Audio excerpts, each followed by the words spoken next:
Sa isang post-apocalyptic na hinaharap, narinig ni Mallory ang isang mensahe sa radyo tungkol sa isang ligtas na silungan kung saan lahat ay malugod na tinatanggap. Kinuha niya ang kanyang 2 batang walang pangalan at may seryosong tono. Inanunsyo niyang sasakay sila sa isang bangka pababa sa ilog, kaya't napakahalaga na huwag alisin ng mga bata ang kanilang mga takip sa mata o sila'y mamamatay. Kinuha niya ang isang kahon na may mga alagang ibon at umalis sila mula sa kanilang tahanan, gamit ang isang tali upang makarating sa bangka nang hindi nakikita. Nagsimula ito 5 taon na ang nakakaraan. Si Mallory ay isang buntis na artist na binisita ng kanyang kapatid na si Jessica. Habang sila'y nag-uusap, hindi nila pinapansin ang TV news na nag-uulat tungkol sa mga hindi maipaliwanag na mass self-deletions na nagsimula sa Siberia at ngayoy kumakalat sa Europa. Pagkatapos, pumunta ang mga kapatid sa ospital para sa appointment ni Mallory. Maayos ang check-up ng sanggol. At paglabas nila, napansin ni na Mallory at Jess ang isang babae na kumikilos ng kakaiba at ang kanyang ulo ay nasasaktan sa salamin na bintana. Lalo pang lumalala nang sila'y lumabas, kabuuang kaguluhan ang sumikop sa mga kalsada, na may mga tao na tumatakbo sa takot, nagsasalpok ng kanilang mga sasakyan, at naghahanap ng anumang bagay na makakatulong sa kanilang sarili na magtanggol. Mukhang dumating na sa USA ang kung ano ang nakakaapekto sa mga tao sa Europa. Nagmamadali ang mga kapatid sa kanilang sasakyan at sinubukang umalis. Ngunit biglang nagbago ang kulay ng mga mata ni Jessica at nagsimulang magmaneho ng sabik.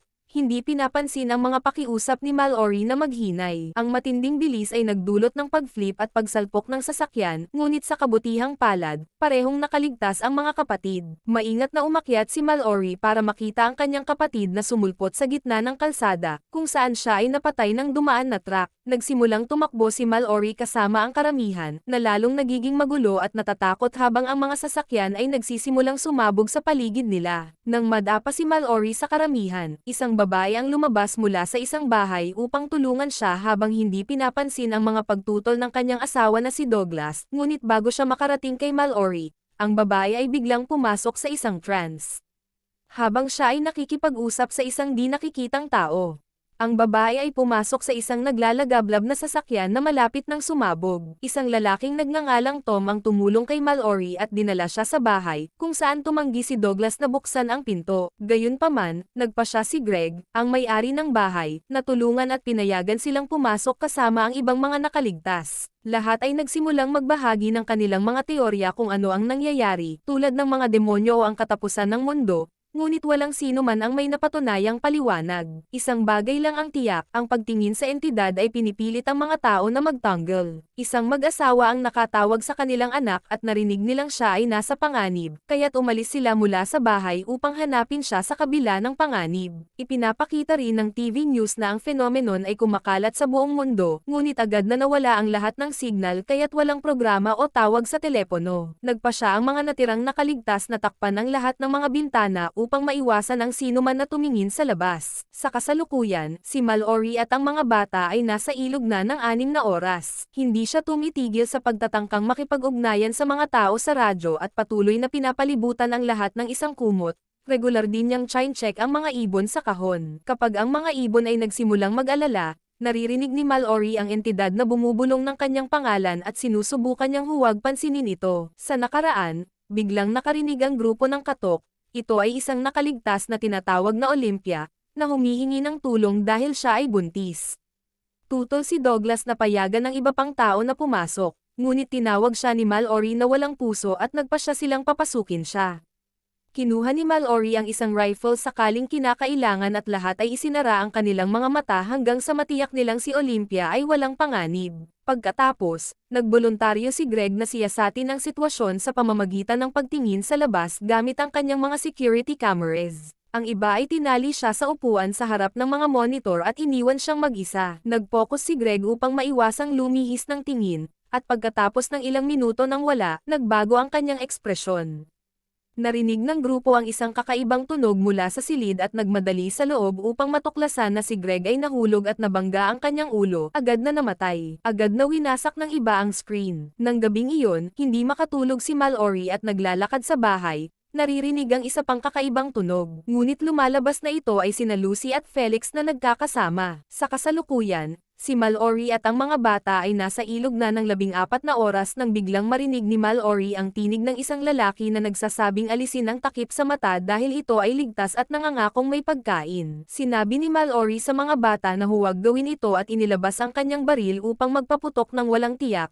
Ngunit lahat ng kanyang mga putok ay pamalya at ang lalaki ay tumalon sa bangka upang atakihin sila habang ang mga ibon ay nagsimulang gumawa ng maraming ingay. Sinubukan ng lalaki na alisin ang kanyang takip sa mata, iginiit na maganda ang entidad, ngunit nakipaglaban si Mallory at pagkatapos ng maraming pakikibaka, na kaya niyang patayin siya gamit ang isang machete. Sa nakaraan, nagsisimula ng maubusan ng pagkain ang grupo, at malinaw na hindi na darating ang tulong. Nag-volunteer sina Mallory, Tom, Douglas, Lucy, at Charlie na pumunta sa supermarket, umaasang may kaligtasan sa dami. Pininturahan at tinakpan nila ang mga bintana upang maiwasan kahit ang pagtitig sa labas at pagkatapos ay ginamit ang GPS upang gabayan sila sa mga kalye, kung saan patuloy silang bumabangga sa mga abandonang sasakyan at dose-dosenang patay na katawan. Habang dumadaan sila sa bawat hadlang, nadetect ng GPS ang isang bagay na nakapalibot sa sasakyan. Nakikita nila ang isang anino na nanginginig sa sasakyan na may malakas na tunog, kaya't nagsimula silang magmaneho ng mas mabilis sa takot. Ang mga tunog at ang pagyanig ay lumalala sa bawat segundo, ngunit sa wakas ay inihayag ng GPS na nakarating na sila sa supermarket, kaya't nagmadali silang pumasok at hindi inalis ang kanilang mga takip sa mata hanggang sa matakpan nila ang lahat ng mga bintana. Nag-split ang grupo at nagsimulang mangolekta ng iba't ibang mga supply tulad ng pagkain, ngunit pati na rin ng mga bagay para sa mga sanggol. Nakahanap si Mallory ng mga ibon at nagpasya ring dalhin ang mga ito. Iniisip ni Douglas na dapat silang manatili dito, ngunit sinaway siya ni Mallory at itinuro na magiging walang puso na iwan ang mga naroroon sa bahay. Biglang narinig ng grupo ang isang tao na kumakatok sa isang pinto at kinikilala ni Charlie ang pamilyar na boses. Ito ay kanyang katrabaho, na aksidenteng na-trap sa freezer at humihingi na pakawalan siya. Hindi sigurado ang grupo kung magtiwala sa kanya at binuksan ang pinto ng kaunti upang tingnan,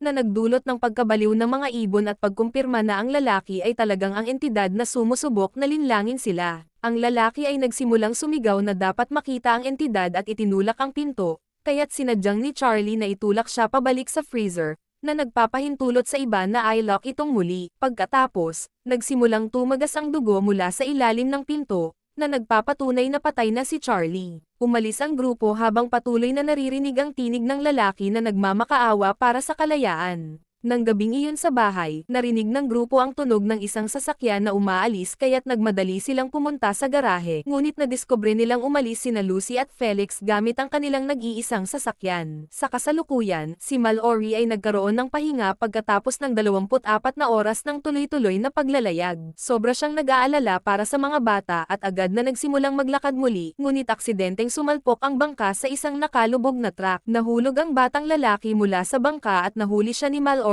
bago siya malunod, ngunit nawala nila ang kanilang kumot at pagkain sa proseso. Sinusubukan ni Mallory na i-worm ang batang lalaki gamit ang isang jacket at nagpa siya na itigil ang bangka sa tabing dagat, kung saan sinabi niya sa mga bata na huwag gumalaw habang siya ay naghahanap ng mga supply. Sa nakaraan, may isa pang nakaligtas na kumatok sa kanilang pinto at pinayagan siya ni Olympia nang hindi muna nagtatanong sa iba. Ang pangalan niya ay Gary at pagkatapos suriin ni Tom na wala siyang itinatagong kahit ano, ipinaliwanag ni Gary na tanging ang mga baliw na pasyente lamang ang makakaligtas sa entidad. Tumakas siya mula sa ilang mga baliw na tao na nakatakas mula sa isang mental institution at ngayon ay nandyan na pinipilit ang mga tao na tumingin sa entidad na nagsasabing maganda ito. Hindi nagtitiwala si Douglas kay Gary at sinubukan siyang paalisin mula sa bahay sa pamamagitan ng baril, ngunit pinatumba siya ni Cheryl at ikinulong siya sa garahe habang pinapayagan si Gary na manatili. Sa kasalukuyan, si Mallory at ang mga bata ay nasa ilog na ng 38 oras. Sinasaklaw ni Mallory ang lahat ng isang kumot upang ipaalam sa kanila na papalapit na sila sa mga rapids, na siyang pinakadelikado na bahagi ng paglalakbay. Kailangan ng isang tao na magbantay upang mag-navigate, at parehong nag-volunteer ang mga bata, ngunit naaalala ni Mallory ang pangakong kay Olympia na aalagaan niya ang kanyang anak kung mangyari ang masama sa kanya, at hindi rin niya kayang saktan ang kanyang sariling anak. Sa huli, nagpasya siyang malalagay sa panganib nila at dumaan sa mga rapids nang hindi nakikita. Sa nakaraan, parehong nagsimulang manganak sina Mallory at Olympia sa parehong oras. Habang sina Tom at Cheryl ay dinadala ang mga babae sa kanilang silid sa itaas, inilabas ni Gary ang maraming mga guhit ng mga kakilakilabot na nilalang at nagsimulang gumawa ng bago, na nagpapakita na siya ay isa sa mga baliw na tao na tumakas mula sa mental institution. Kinuha niya ang mga ibon ni Mallory at inilagay ang mga ito sa refrigerator bago tanggalin ang mga papel mula sa mga bintana na nakita ni Douglas mula sa malayo. Nang bumaba si Tom at makita ang mga guhit, agad na pinatumba siya ni Gary. Pagkatapos ay binuksan niya ang pinto ng garahe na umaasang makikita ni Douglas ngunit mabilis na tinakpan nito ang kanyang mga mata. Sa itaas, nanganak sina Olympia at Mallory ng dalawang malusog at magandang mga sanggol. Biglang pumasok si Gary sa silid at itinataas ang mga blinds sa harap ni Olympia, na agad na nahulog sa entidad. Nakuha ni Mallory ang sanggol mula sa kanya bago tumakbo si Olympia sa bintana upang magtanggal ng sarili. Pagkatapos, hinawakan ni Gary ang mukha ni Cheryl at pinilit siyang buksan ang kanyang mga mata sa labas, na nagdulot sa kanya na magtanggal ng sarili gamit ang gunting. Habang nagtatago si Mallory kasama ang mga sanggol sa ilalim ng isang kumot, dumating si Douglas na may baril at nagsimulang magpaputok ng walang tiyak, na nasaktan si Gary sa braso. Gayunpaman, mabilis na gumanti si Gary sa pamamagitan ng pagtalon kay Douglas upang itulak siya sa railing at stab siya gamit ang gunting. Nahulog ang baril sa sahig at sinubukan ni Tom na kunin ito kasabay ni Gary, na nagdulot ng pagputok ng armas. Narinig ni Mallory ang dalawang putok bago may lumapit sa kanya ngunit sa kabutihang palad si Tom, na nanalo sa laban. Lumipas ang 5 taon, at si Mallory at Tom ay nabubuhay ng magkasama habang pinalalaki ang mga bata bilang mag-asawa. Mayroon silang buong sistema upang panatilihing ligtas ang bahay at gumagamit ng tali upang maghanap ng mga supply kapag kinakailangan. Isang hapon, si Mallory ay nasa isang supply run nang marinig niyang may mga sasakyan na dumaan malapit. Naghintay siya na umalis ang mga ito at nagmadali pabalik sa bahay upang sabihin kay Tom tungkol dito, kaya't nagkasundo silang hindi na sila lalabas ng mag-isa. Nang gabing iyon, nakatanggap ang dalawa ng isang radio transmission na nagsasabing mayroong isang ligtas na compound na may maraming supply at pagkain sa ibaba ng ilog. Ang tinig sa radyo ay nagbibigay pa ng mga tagubilin na isinulat ni Tom sa isang mapa. Mukhang kailangan ng paningin upang makatawid sa mga rapids at inirerekomenda ng tinig na sundan ang tunog ng mga ibon sa kagubatan dahil maaari nilang sabihin kung kailan naroroon ang entidad. Gusto ni Tom na pumunta sa compound, ngunit tumanggi si Mallory dahil sa tingin niyang ito ay isang bitag. Makalipas ang ilang sandali, habang ang pamilya ay lumalabas upang maghanap ng mga supply ng magkasama, narinig nilang muli ang mga sasakyan, kaya't pumunta si Tom upang mag-distract sa kanila habang ligtas na nakakalabas sina Mallory at ang mga bata. Ang mga driver ay isang grupo ng mga baliw na tao na humihingi kay Tom na tumingin sa entidad, at nang makita nila sina Mallory at mga bata, binuksan ni Tom ang putok sa kanila. Nakakapatay siya ng ilan sa kanila ngunit sila ay nagpaputok pabalik sa kanya, kaya kung nais ni Tom na iligtas ang kanyang pamilya, wala siyang ibang pagpipilian kundi ang alisin ang takip sa mata upang magpaputok ng mas maayos. Matapos patayin sila sa loob ng ilang segundo, nakita ni Tom ang entidad at nagtanggal ng sarili. Si Mallory ay nagkaroon ng breakdown sa kanyang pagkawala at nagpa siya na oras na upang umalis patungo sa silungan pagkatapos ng lahat. Ngayon ay 42 oras na sa ilog at ang grupo ay mabilis na papalapit sa mga rapids. Nang maabot nila ang mga magulong tubig, sinubukan ni Mallory ng buong makakaya na makatawid, ngunit ang bangka ay bumaliktad at lahat ay nahulog. Tinawag ni Mallory ang mga bata at natagpuan ang batang lalaki sa tubig, ngunit ang batang babae ay nakarating sa lupa. Sa kabutihang palad, mabilis na natagpuan ni Mallory siya dahil ang batang babae ay may kampanilya na patuloy niyang binibigkas. Naglakad ang trio sa kagubatan kung saan narinig nila ang entidad na bumubulong sa kanila gamit ang boses ni Tom. Sinubukan ni Mallory na tumakbo palayo, ngunit nadapa siya sa isang maliit na burol. Ang tinig ay humahabol sa mga bata at halos tanggalin ng batang lalaki ang kanyang takip sa mata, ngunit mabilis na natagpuan siya ni Mallory at pinigilan siya. Hindi niya mahanap ang batang babae, kaya't nagsimula siyang humingi ng tawad para sa pagsisigaw sa kanya at ang tunog ng kanyang tinig ay pinapayagan ang batang babae na bumalik sa kanya. Pagkatapos, sinundan ng pamilya ang tunog ng mga ibon, ngunit kailangan nilang magsimula ng tumakbo nang biglang yamakap sa kanila ang entidad. Nadapa sila ng ilang beses, ngunit sa wakas ay nakarating sila sa compound at binuksan ang pinto bago maabot sila ng entidad. Sa loob ng compound, sinuri ang mga mata ni Mallory at agad na pinayagan silang manatili. Nakilala nila ang tinig mula sa radyo at natuklasan ni Mallory na ang compound ay isang paaralan para sa mga bulag na puno ng mga nakaligtas ngunit mayroon ding mga ibon na nagsisilbing alarma. Ngayon, maaari na nilang simulang mamuhay ng maayos. Nagpa siya si Mallory na pangalanan ng mga bata, Ang batang babae ay tinatawag na Olympia bilang pag-alala sa kanyang ina, at ang batang lalaki ay pinangalanan ayon kay Tom. Pagkatapos, binuksan ni Mallory ang kanyang kahon at pinakawalan ang mga ibon upang sumama sa iba sa santuaryo.